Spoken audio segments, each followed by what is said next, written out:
Selamat datang kembali di sesi telaah mendalam kita. Kali ini kita punya satu bahan renungan singkat nih, judulnya Renungan H5 Malam. Nah, H5 ini apa persisnya nggak dijelasin sih, tapi kayaknya ya konteksnya refleksi malam gitu. Fokusnya itu di satu ayat kunci, 1 Yohanes 1 ayat 7 bagian C. Dan ada pertanyaan penting di sini. Apa, atau mungkin lebih tepatnya, siapa sih yang jadi sumber penyucian kita yang sejati? Oke, jadi misi kita kali ini, kita coba bongkar inti gagasan soal penyucian menurut sumber ini ya. Langsung aja deh, kita masuk. Ya, betul sekali. Renungan ini nggak banyak basa-basi ya. Langsung menuju ke satu jawaban. Jawaban yang spesifik banget soal siapa pelaku penyucian itu. Dan, nah di sini jadi menarik cara dia membangun argumennya. Ya, dan jawaban spesifik itu menurut sumber ini adalah darah Yesus. Gitu aja. Bukan usaha kita, katanya. Bukan juga soal seberapa dalam kita nyesel atau seberapa banyak kita melayani, gitu ya. Kayaknya renungan ini mau bilang, hal-hal itu oke lah sebagai respons, tapi bukan itu sumber penyuciannya. Gimana kita memahami penyucian di sini? Dalam konteks renungan ini? Kalau dilihat dari konteksnya ya, penyucian di sini kayaknya mengarah ke pembersihan dari dosa. Atau dari rasa nggak layak di hadapan Tuhan gitu. Jadi, kondisi yang bikin kita bisa deket sama Dia. Nah, yang ditekankan banget di sini itu sumbernya dari luar diri kita. Renungan ini secara eksplisit bikin garis tegas gitu. Di satu sisi ada usaha manusia yang, ya meskipun tulus, dianggap nggak cukup. Di sisi lain, ada karya ilahi. Dalam hal ini disebut darah Yesus sebagai satu-satunya dasar yang cukup. Nah, pemisahan ini penting banget katanya.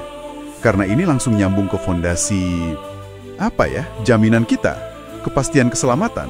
Oh, jadi ada semacam kontras yang sengaja dibangun ya, antara karya Kristus di salib yang dibilang sempurna, udah selesai gitu, dengan usaha kita sendiri yang ya pasti nggak sempurna lah, terus-terusan kan. Renungan ini bilang jaminan kita, rasa aman kita, itu jadi kuat justru karena sandarannya ke karyanya itu. Bukan ke perasaan kita hari ini, wah saya udah cukup baik belum ya?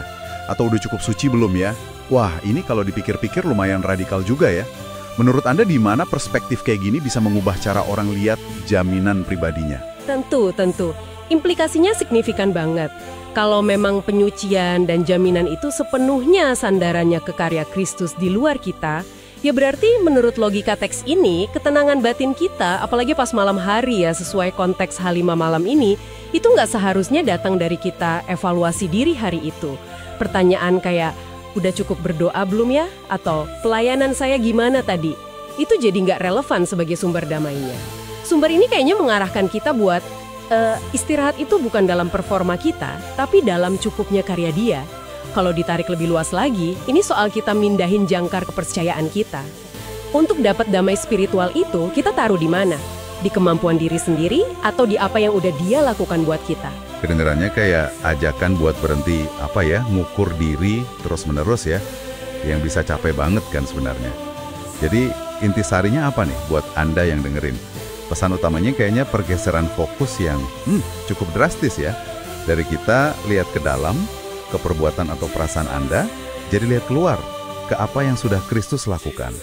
Menurut renungan ini, ya penyucian sama jaminan itu datangnya dari sana, bukan dari dalam diri kita. Betul. Dan pergeseran fokus ini seperti ini ajukan sumber ini ya, mungkin jadi mancing satu pertanyaan lagi nih yang penting buat Anda renungkan sendiri. Kalau memang jaminan dan penyucian kita itu sepenuhnya tergantung karyanya, bukan usaha kita sama sekali, terus kesadaran ini seharusnya gimana secara praktisnya? Gimana ini mengubah cara Anda merespons pas lagi merasa bersalah, atau pas lagi jatuh bangun sama kelemahan diri, atau pas perasaan gak layak itu kuat banget munculnya. Nah gimana cukupnya karya Dia itu ketemu sama realita kita yang gak sempurna sehari-hari?